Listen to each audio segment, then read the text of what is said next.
सरस विक्री प्रदर्शनात ग्रामीण महिलांच्या उत्पादनांची विक्रमी कामगिरी. ग्रामीण भागातील महिलांनी उत्पादित केलेल्या वस्तूंना हक्काची बाजारपेठ उपलब्ध करून देण्यासाठी आयोजित करण्यात आलेल्या जिल्हास्तरीय सरस व मिनी सरस विक्री प्रदर्शनाला नागरिकांचा उत्स्फूर्त प्रतिसाद मिळत असून 51.17 लाख रुपयांची विक्रमी विक्री झाली आहे. जिल्हास्तरीय सरस व मिनी सरस विक्री प्रदर्शनात उत्तम कामगिरी करणाऱ्या बचत गटातील महिलांचा सन्मानही ठाण्यात करण्यात आलाय. मुख्य कार्यकारी अधिकारी रणजित यादव यांच्या मार्गदर्शनाखाली जिल्हा ग्रामीण विकास यंत्रणा आणि महाराष्ट्र राज्य ग्रामीण जीवनोन्नती अभियान यांच्या संयुक्त विद्यमानं वज्रेश्वरी महोत्सवाअंतर्गत हे प्रदर्शन 10 ते 14 मार्च या दरम्यान यशवंतराव चव्हाण मैदान, कल्याण येथे आयोजित करण्यात आलं होतं. या प्रदर्शनात स्वयंसहाय्यता समूहातील महिलांनी तयार केलेल्या विविध खाद्यपदार्थ, हस्तकलेच्या वस्तू, वस्त्रनिर्मिती उत्पादनं आणि घरगुती वापराच्या वस्तूंचे एकूण 100 स्टॉल उभारण्यात आले होते. यामध्ये 10 खाद्यपदार्थांचे स्टॉल्स तसंच 90 हस्तकला, कपडे आणि घरगुती वस्तूंचे स्टॉलचाही समावेश होता. या प्रदर्शनात 210हून अधिक महिलांनी सहभाग नोंदवला. या प्रदर्शनास कल्याण, ठाणे तसंच इतर जिल्ह्यांमधील सुमारे 12,000 नागरिकांनी भेट दिली. नागरिकांनी मोठ्या प्रमाणावर खरेदी करत महिलांच्या उत्पादनांना भरभरून असा प्रतिसाद दिला. विशेष म्हणजे अनेक स्वयंसहाय्यता समूहांना प्रदर्शनादरम्यान इतर ग्राहकांकडून पुढील ऑर्डर्सही प्राप्त झाल्यात, ज्यामुळे त्यांच्या व्यवसाय वृद्धीस नवं दालन खुलं झाले. याबाबत मुख्य कार्य अधिकारी रणजित यादव यांनी ग्रामीण महिलांनी अत्यंत गुणवत्ता आणि कल्पकतेने तयार केलेल्या उत्पादनांना योग्य बाजारपेठ मिळाल्यास त्या आर्थिकदृष्ट्या सक्षम होऊ शकतात, हे या प्रदर्शनातून स्पष्ट झाल्याचं सांगितलं. उमेद अभियानाच्या माध्यमातून महिलांना स्वावलंबी बनवण्यासाठी जिल्हा प्रशासन कटिबद्ध आहे. अशा उपक्रमांमुळे महिलांच्या उत्पन्नात वाढ होऊन त्यांच्या जीवनमानात सकारात्मक बदल घडत असल्याचंही त्यांनी सांगितलं. तसंच प्रकल्प संचालक जिल्हा ग्रामीण विकास यंत्रणा अजिंक्य पवार यांनी सरस विक्री प्रदर्शनाला नागरिकांकडून मिळालेला प्रतिसाद अत्यंत उत्साहवर्धक असल्याचं सांगितलं. पुढील काळात अशा प्रदर्शनाचे आर्थिक प्रभावी नियोजन करून महिलांना अधिक संधी देण्यात येतील, असंही त्यांनी सांगितलं. या प्रदर्शनाच्या माध्यमातून ग्रामीण महिलांना थेट ग्राहकांशी संवाद साधण्याची संधी, उत्पादनांची गुणवत्ता सादर करण्याची संधी आणि डिजिटल तसंच प्रत्यक्ष बाजारपेठेत प्रवेश मिळालाय. यामुळे महिला बचत गटांचे सक्षमीकरण अधिक बळकट होत असल्याचं स्पष्ट झालंय.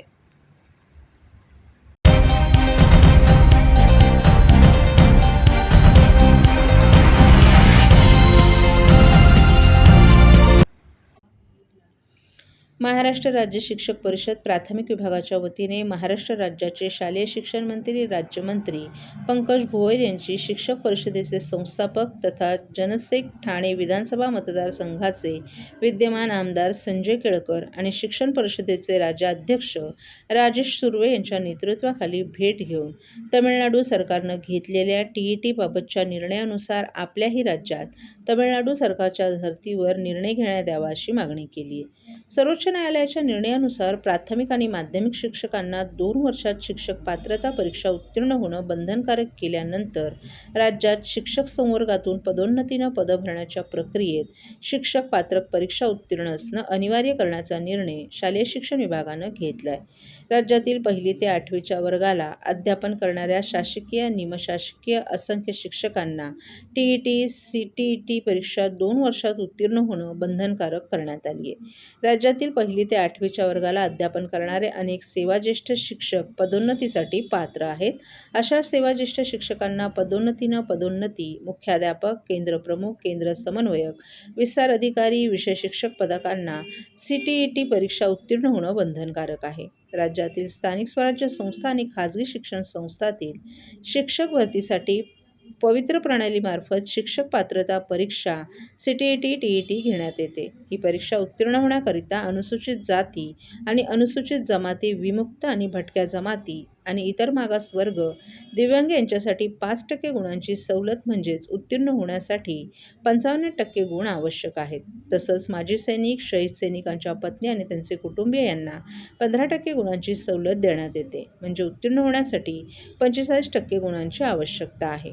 याप्रमाणे राज्यातील स्थानिक स्वराज्य संस्था आणि खाजगी शिक्षण संस्थांमधील ज्या शिक्षकांचे सेवा 15 वर्ष आणि त्यापेक्षा जास्त सेवा झाली अशा सेवाज्येष्ठ शिक्षकांच्या वयाचा, मानसिकतेचा, अभ्यासक्रमाचा विचार करून उत्तीर्ण होण्यास 15% गुणाची सवलत देण्यात यावी. म्हणजे CTET आणि TET परीक्षा उत्तीर्ण होण्यास किमान 45% गुण करण्यात यावे. अशी सवलत दिल्यास कार्यरत शिक्षकांनी ही परीक्षा उत्तीर्ण करू शकतील, अशी मागणी आमदार संजय केळकर यांनी केली आहे.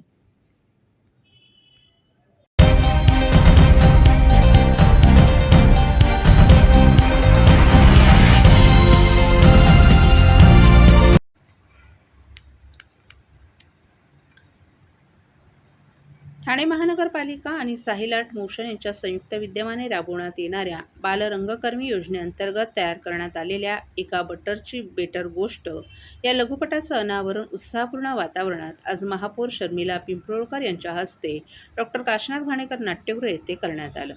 ठाणे महापालिका शाळेत शिकत असलेल्या विद्यार्थ्यांच्या कलागुणांना वाव देण्यासाठी अशा प्रकारची बालरंगकर्मी योजना राबवणारी ठाणे महानगरपालिका महाराष्ट्रातील एकमेव महानगरपालिका असल्याचं सांगत महापौरांनी सर्व बालरंगकर्मींचं कौतुक केलं. एका बटरची बेटर गोष्ट हा लघुपट पाहिल्यावर त्यातील कथाही आपल्या लहानपणाशी मिळतीजुळती असल्याचं भासल्याचं त्यांनी सांगितलं. लहान वयात कष्ट करून आज इथपर्यंत पोहोचलं असल्याचं सभागृह नेते हणमंत जगदाळे यांनी नमूद केलं. तर कोणतंही काम हे लहान किंवा मोठं नसतं, ते प्रामाणिकपणे करणं महत्त्वाचं असल्याचं सांगत आपण 5वीत असताना कंदील तयार करून ते आजूबाजूच्या लोकांना 5 रुपयात विकत असल्याचं उपमहापौर कृष्णा पाटील यांनी नमूद केलं. ठाणे महानगरपालिका नेहमीच चांगल्या उपक्रमांना सहकार्य करीत असते. ठाणे महानगरपालिका शाळांमध्ये शिकणाऱ्या विद्यार्थ्यांना भविष्यात संधी उपलब्ध व्हाव्यात यासाठी विविध उपक्रम घेत असते. एका बटरची बेटर गोष्ट या लघुपटात सर्व विद्यार्थ्यांनी उत्तम अभिनय केला असून भविष्यात यातून नक्कीच कलावंत घडतील असा विश्वास अतिरिक्त आयुक्त संदीप माळवी यांनी नमूद केलाय. तर अतिरिक्त आयुक्त प्रशांत रोडे यांनीही विद्यार्थ्यांचं कौतुक करून त्यांना शुभेच्छा दिल्या आणि साहिल मोशन आर्टचे मंगेश देसाई यांचं अभिनंदन केलं. बालरंगकर्मी योजनेचं हे 4थं वर्ष आहे आणि या 4थ्या वर्षात आपण लघुपटाची निर्मिती केली आहे. ठाणे महानगरपालिकेचे विद्यार्थी हे कलाक्रीडा यामध्ये विशेष प्रावीण्य मिळवत आहेत. या लघुपटामुळे निश्चितच विद्यार्थ्यांना रंगमंच, कॅमेरा आदींसमोर जाण्याचा आत्मविश्वास मिळाला असून निश्चितच शिक्षण विभागासाठी आणि ठाणे महापालिकेसाठी ही अभिमानाची बाब असल्याचं उपायुक्त डॉ. मिताली संचेती यांनी नमूद केलं. बालरंग योजनेचं हे 4थं माध्यमातून महापालिकेच्या 5वी ते 9वीतील सुमारे 400 विद्यार्थ्यांना नाट्य, अभिनय, कॅमेरा हाताळणी, संवाद कौशल्य तसंच चित्रपट निर्मितीचं प्रशिक्षण दिलं जातं. यावर्षी निवडक विद्यार्थ्यांना संधी देत हा लघुपट तयार करण्यात आला असल्याचं साहिल मोशन आर्टचे मंगेश देसाई यांनी नमूद केलं.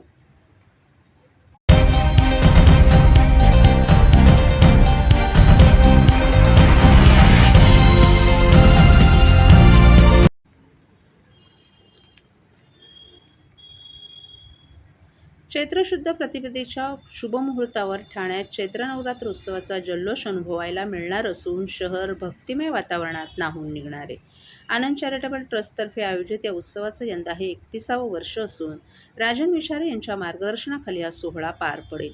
ठाण्यातील श्री छत्रपती शिवाजी महाराज मैदान येथे होणाऱ्या या महोत्सवात यंदा धाराशिव येथील आई तुळजाभवानी मंदिर याची तब्बल 70 फूट उंच भव्य प्रतिकृती उभारण्यात येत असून हे मुख्य आकर्षण ठरणार आहे. नक्षीकाम, देवदेवतांच्या मूर्ती, दीपमाळा आणि भव्य प्रवेशद्वारामुळे ही प्रतिकृती भाविकांचं लक्ष वेधून घेईल. गुरुवारी 19 मार्च रोजी सकाळी 10 वाजता कळवा बाजारपेठेतून देवीचा आगमन सोहळा वाजत गाजत काढण्यात येणार आहे. या मिरवणुकीत लेझिम पथक, वारकरी, झांज पथक, बँड, घोडेस्वार तसंच आदिवासी नृत्य आणि सहभाग असणार आहे. उत्सवादरम्यान नवकुंडात्मक सहस्रचंडी महायागसह 9 दिवस विविध धार्मिक आणि सांस्कृतिक कार्यक्रमांची रेलचेल पाहायला मिळणार आहे. कीर्तन, कोळीगीतं, दांडिया, लोकसंगीत तसंच पुरस्कार वितरण सोहळा यांचा समावेश आहे. 27 मार्च रोजी देवीच्या विसर्जनाने या उत्सवाची सांगता होणार असून मोठ्या संख्येनं उपस्थित राहून दर्शन आणि कार्यक्रमाचा लाभ घ्यावा असं आवाहन आयोजकांनी केलं आहे. विचारे साहेब, काय सांगाल, दरवर्षीप्रमाणे यंदा देखील चैत्र नवरात्राचा मोठा उत्साह पाहायला मिळाला ठाणेकरांना. यंदा कशाप्रकारे जय्यत तयारी करण्यात आलेली आहे? पाहिलं तर अनेक लोक ठाण्यामध्ये या चित्रनगरीसाठी भेट देतात. मला वाटतं ठाणे शहर एक सांस्कृतिक शहर आहे आणि या सांस्कृतिक शहराची परंपरा जपण्याचं काम धर्मवीर आनंद दिघे साहेबांनी सुरू करून दिले होतं आणि तोच वारसा घेऊन मला वाटतं आनंद चॅरिटेबल ट्रस्टच्या माध्यमातून चैत्र नवरात्रोत्सवाची स्थापना या ठिकाणी 31व्या वर्षी आता यंदाचं 31वं वर्ष आहे आणि हे करत असताना मला वाटतं महाराष्ट्रातील ठाणेकरांचे असतील, मुंबई येथले असतील, हे महाराष्ट्रातली सर्व मंडळी या ठिकाणी भक्ताच्या म्हणजे सर्व भक्तगण या ठिकाणी देवीच्या दर्शनाला येत असतात आणि मला वाटतं आतुरतेने त्याची वाट बघत असतात. गुढीपाडव्याच्या शुभ मुहूर्तावर मला वाटतं या देवीची आगमनाची मिरवणूक कळवा इथून निघणार आहे आणि त्यामध्ये महाराष्ट्रातले जेवढे ढोल ताशा पथक आहे, त्यानंतर आमचे जे आदिवासी बांधव आहेत ते सुद्धा यामध्ये सामील होणार आहेत आणि वेगवेगळे वारकरी या महाराष्ट्रातून सुद्धा या ठिकाणी येणार आहेत आणि अशा पद्धतीने मला वाटतं सर्व ठाणेकर सुद्धा यामध्ये सहभागी होत असतात आणि वाजत गाजत या ठिकाणी देवीचं आगमन गुढीपाडव्याच्या दिवशी या ठिकाणी होत असतं. ठाकरे कुटुंब देखील या ठिकाणी तसं स्वतः वहिनी या ठिकाणी आरती करत असतात पाहायला मिळतं. ठाकरे बंधू मला असं वाटतं सर्व ठाकरे बंधू म्हणजे उद्धव बाळासाहेब ठाकरे, त्याचबरोबर आमच्या रश्मी वहिनी असतील, आदित्य असतील, यावेळेला राज ठाकरे साहेबांना सुद्धा आम्ही आमंत्रण देणार आहोत आणि ही सर्व मंडळी, राजकीय मंडळी सुद्धा या ठिकाणी देवीचे भक्त येत असतात आणि खऱ्या अर्थाने देवीचा आशीर्वाद घेण्यासाठी ही मंडळी येत असतात. तर एकीकडे युद्धजन्य परिस्थिती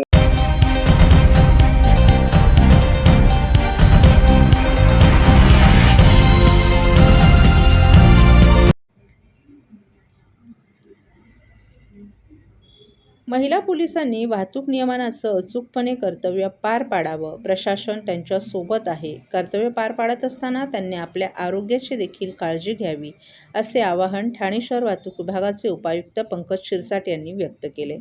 रस्ता सुरक्षा अभियानाअंतर्गत स्त्री शक्तीचा गौरव म्हणून पत्रकार क्षेत्रात कार्यरत महिला वर्ग आणि रस्त्यावर कर्तव्य बजावणाऱ्या महिला वाहतूक कर्मचाऱ्यांना त्यांच्या हस्ते हेल्मेटचं वाटप करण्यात आलं.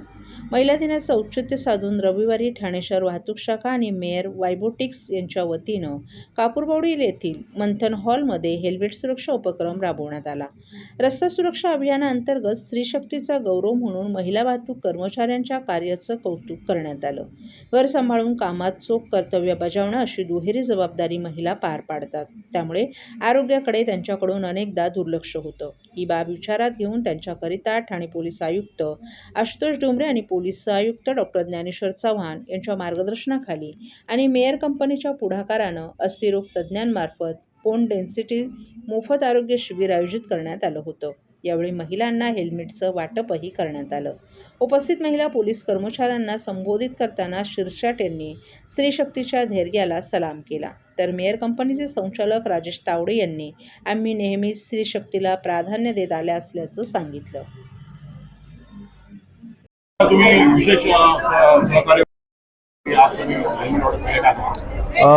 मेयर बायोटिक्स कंपनीच्या माध्यमात त्यांच्या CSRच्या माध्यमातून आज आपण महिला पत्रकार असतील, महिला पोलीस असतील, महिला RSPच्या अधिकारी असतील यांच्यासाठी हेल्मेट वाटपाचा कार्यक्रम ठेवला होता, जेणेकरून त्या जे काय घर सांभाळून धावपळ करतात त्या धावपळीच्या दरम्यान त्या सुरक्षित राहावात यासाठी हा उपक्रम होता आणि असंच इथून पुढे उपक्रम चालू राहतात. ह्या सर्व याच्यात आपण आपल्या शरीराची काळजी घेणं राहतं. त्याच्यातनं मेयर बायोटिक्स यांच्या मार्फतीने बोन डेन्सिटी टेस्ट आज आपण या ठिकाणी करणार आहोत आणि ज्यामुळे आपल्यात कॅल्शियमची किती आहे किंवा आयरन किती कमी आहे हे आपल्याला त्याच्यातनं कळणार आहे आणि त्याच्यासाठी ज्यांच्यात कमी असेल यांच्यासाठी मल्टीव्हिटॅमिनच्या टॅबलेट्स असतील, कॅल्शियमच्या टॅबलेट असतील, आयरनच्या टॅबलेट असतील, हे मेयर बायोटिक्सच्या मार्फतीने आपण देणार आहोत.